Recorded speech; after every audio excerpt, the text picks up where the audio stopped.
Hello, and welcome to our session on policy-driven deployments. My name's Lee Faus. And I'm Andrew Way. And we're going to walk you through some samples that we have been doing with our customers around how to use the Armory policy engine with the open policy agent that is supported by Styra. So let's just set some context with where we see a lot of our customers today and where their journey is in continuous delivery. So a lot of our customers have gotten really good at building a software factory. And what that is that factory is a place where we can continuously go and package our artifacts. So those artifacts could be jars, wars, ears, Docker images, container images, whatever it may be. They have automated that really well. What they've struggled with is how do they take those particular artifacts and ship those out to their consumers? So when we look at shipping out of the factory, we have our application, our platform, and our resources that we need to go ahead and either provision, deploy, or release into. So when we look at these two things combined, we can reference this as the software supply chain.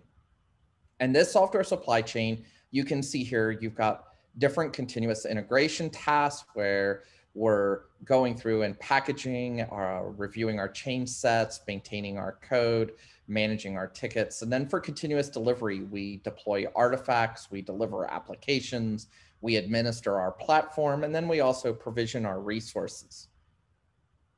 So a lot of our customers have gotten to the point that they've given control to their app devs, at least for their non-production environments. And when they've given them access to this, what they struggle with is we've gotten really good in these non-production environments for being able to provide source code to tests, to be able to provide validation. And when we do this, this is usually done between our development and QA teams. And those QA teams end up doing things around regression tests and a lot of the quality control efforts that allow us to feel comfortable about releasing a particular artifact into production. Well, as we've given these app devs access to tools inside of the CI realm, what they've done is they've looked at this from an automation perspective, and using that automation, they've extended the automation that builds the current artifact, and they've taken it to a point that they use it now to provision resources, to try to provide validation of a particular deployment, running bash scripts. And this ends up creating a lot of confusion across teams because every particular pipeline that's being done out of CI is being seen as a snowflake. So there's no repeatability, there's no consistency, and there's absolutely no resiliency to those pipelines. So the app devs get this false sense of security. They're deploying into these non-production environments and they're like, everything's good, everything looks great. The QA team hit some API endpoints, we ran some regression tests. These things look awesome. Then they try to use that exact same pipeline and they try to release into production, and the production teams tell them they can't release and they don't know why. So this ends up in a situation where the policies that the operations teams, the SRE teams, the release managers are dealing with, they don't know why they're being told no. This is usually coming out of things like change review boards. So although everything in that non-production environment is green, they get to this change or security review board, and the result from that is a big fat no. And we want to be able to change that. And the only way we can think about changing that is by providing greater visibility into those particular no scenarios. So I'm going to hand it over to Andrew and let him talk about how this works. Great, thanks, Lee. So let's first talk about how the policy engine works and how we create policies. And then we'll jump into a pipeline that shows you those policies being enforced, as Lee was describing, to help give developers an understanding of what is allowed and what isn't. Here, what you see is a sample Rego file. So Rego describes, it parses through the input JSON and is able to parse out information in order for you to assert, essentially, what is allowed and what isn't. In this case, we're inspecting a manifest and looking at the port, and let's see that the port is set to equal 22, if it's equal to 22. If it is, then we deny, and we send a message, you can't do that. In Open Policy Agent, what we can do is deploy config maps of these Regos in order to enable the policy. So in a little bit, I'll show you this pipeline running where we're going to deploy this policy via a config map.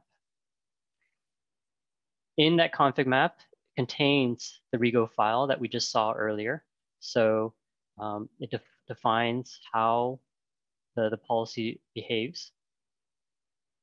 And then we'll deploy a test pipeline to show you it interacting with our policy engine. What we're going to do is deploy a load balancer or a Kubernetes service of type load balancer with port 22 open. What we've also done is given you the ability to describe the pipeline, whether or not it's a production pipeline. Why is this important? Well, as a developer who's just getting started in doing dev and testing, I may want to set it as a non-production pipeline so that I can continue to do my deployments and proceed, but also learn about the policies that are going to be expected of me when I go into production. Here, again, the manifest is deploy manifest for the service. And let's just jump to the demo. So I'm going to be running this pipeline that is enabling the policy, and it'll take a few seconds. This essentially tells the Open Policy Agent, I have a new policy that I want you to enforce. There's a sidecar by the policy engine that's checking for these new config maps of Rego files. Great, now that's deployed. Let me run my deploy service pipeline. So here I'm going to run it as a non-production pipeline. And what I expect to see in the pipeline is a warning that tells me, hey, this policy is being enforced, but I'm going to let it pass for now so that you can continue with your deployment and development. There's the warning. Port 22 is not a valid port for load balancer.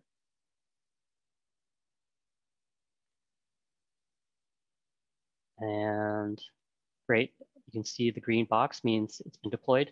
Now we'll just delete the service and then let that run. And we're going to rerun this pipeline as a production instance and see it behave differently. Okay, so select production and run. You can see that the pipeline immediately failed.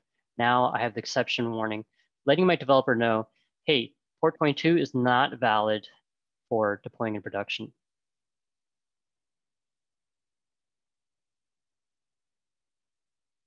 Okay, Lee, take it away. Great, thanks, Andrew. Let me go ahead and change this real quick. So with a lot of our customers, they end up deploying into the public cloud. And I joke with a lot of our customers because there's no way to go to Amazon and say, hey, can I go ahead and pay less for a non-production environment? Everything at AWS is all treated with the exact same rules and policies, whether you're deploying to non-production or to production. And this ends up creating this nesting doll effect. So I have my platform from my app dev, I have my platform, then I have my tenant, as in my company, then I have a project. That project then has many applications, and then the application has a non-production and a production type deployments, and then I have resources that end up getting consumed from each one of those. The biggest issue that we see from our customers is knowing who deployed what. And a lot of times when we have this, it's due to that lack of consistency. So some people, when they deploy, or some applications when they deploy, they use tags, some use annotations, some use naming conventions inside the resources that they're creating. But a lot of times that creates issues with the SREs and the operations teams when something goes horribly wrong. They don't know where to start looking for errors. If they want to go ahead and create predefined queries in their logging solutions to go access that information, they have to know more about your application type and how you've actually done your deployments for them to go ahead and effectively query to know where to start debugging, to be able to find out where the problems may lie. So now when we're able to combine using tools like Spinnaker, where we can provision, deploy, and release all inside the same tool, we can do things like infrastructure as code. We can manage our CI processes, manage our CD processes. We can even do GitOps and hooking up triggers to our Git repositories. And now what we can do through the entire pipeline, not only are we deploying an application, but we're provisioning load balancers. We're provisioning resources like S3 buckets. We can then go grab the variables from the results from the particular provisioning tool that we used, use those variables and pass them to our application as environment variables that they can use when they start up. So this allows app devs, instead of having to create .env files to be able to pass things in, or having to use configuration management databases and trying to pull things out dynamically, this allows us to do it directly from our continuous delivery tool. The other thing inside of Spinnaker is you have the ability, when you're creating server groups, to define reasonable defaults. So here down at the bottom, let's say that somebody doesn't know what sort of tags they should be using. They can automatically set up their environment with specific key value pairs. And then every time a deployment goes out through the cloud driver, it will automatically apply those particular tags to those resources. This allows us to be able to combine our policy engine with people who may try to do things nefariously inside the organization by trying to use the public cloud as a way for them to be able to drive their own personal interests. We can remove those bad actors by making sure that they're all following the exact same standards that everybody else is having to adhere to.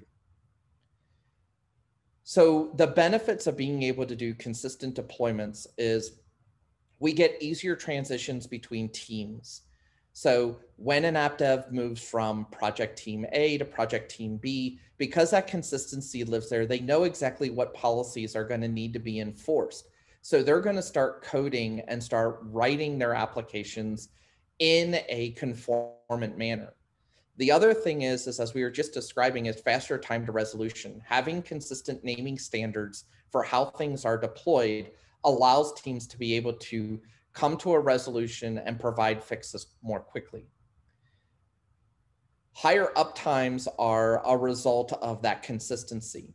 So those uptimes are things that are not always measurable. So we have better user retention. We have people staying on our sites longer. We have people using our mobile app and interacting and paying bills and things without having to go through other third-party resources. All of these things end up leading to developer velocity, and not just velocity around bug fixes or things that don't actually create value, but focusing that time on strategic work, which allows you to be able to leapfrog your competition. That transparency on enforcement is something that very few tools are able to accomplish today. And what we want to be able to do is using that transparency to allow everybody through the software development lifecycle collaborate and being able to manage the drift as applications change over time. So with that, I would really like to be able to thank everybody for attending this session. And I'd love to hand it over to Andrew and see if he has any closing remarks. Great. Again, yeah, thank you for attending. If you have any other additional questions, or if you want to learn more about the policy engine, feel free to just Google us, Armory Policy Engine, and we can also help you. Reach out to us in Spinnaker Slack, and that's it. Thank you.